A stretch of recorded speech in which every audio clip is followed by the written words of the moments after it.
पास्कांचो चवथो आयतार. जुवावा प्रमाणे जेजू क्रिस्ताचें शुभ वर्तमान. अध्याय 10 वळी 11 ते 18. जेजून फारिजेवांक म्हटलें, हांव बरो गवळी मेंढरा पासत आपलो जीव दिता. पूण मुशारेकार जाल्यार आपूण गवळी न्हय आनी आपली काशाची मेंढरां न्हय देखून लांडगो येता तो देखता आनी मेंढरांक सांडून पार काडटा. आनी लांडगो तांकां धरून व्हरता आनी दुस्पाटायता.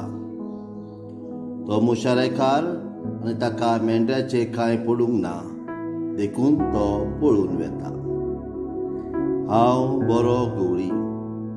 जसो बाप म्हाका वळखता आनी हांव बापाक वळखता, तसो हांव म्हज्यांक वळखता आनी म्हजी तीं म्हाका वळखतात. आनी हांव म्हज्या मेंढऱ्या पासत म्हजो जीव दिता. आनी म्हाका आनीकूय मेंढरां आसात, तीं ह्या गोठ्यांतलीं न्हय, तांकांय हांवें हाडूंक जाय. ती म्हजो ताळो आयकतली. आनी असो एकूच हिण जातलो आनी एकूच गवळी. हांव म्हजो जीव दिता आनी उपरांत तो परतून घेता देखून बाप म्हजो मोग करता. कोण म्हजो जीव काडिना, पूण म्हजेच खोशेन हांव म्हजो जीव दिता. म्हजो जीव दिवंक म्हाका पदवी आसा आनी तो परतून घेवंक म्हाका पदवी आसा. ही आज्ञा म्हज्या बापान म्हाका दिल्या.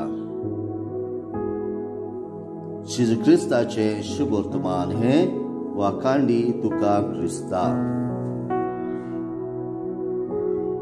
नियाळ. प्रितीच्या भावा भयणांनो, जेजू वर्तता बरो गवळी. जेजूचें जिवीत ताच्या शेळयांक चरोव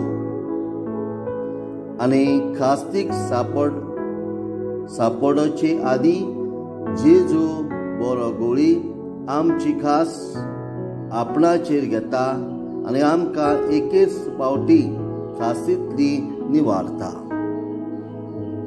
जेजू आमकां केन्नाच सांडिना, पूण आमी चुकी करता आनी जेजूक सांडटा आनी ताची सरशिली पयस वेता. पूण जेजू बऱ्या गवळ्या परी आमकां सोदूंक येता आनी आपल्या खांदार मारून तो आमकां हाडटा. जाणी जेजूचें बरेपण अनुभवला तांणी जेजू सारके बरे गवळी जावंक आयचें शुभ वर्तमान आमकां आपयता.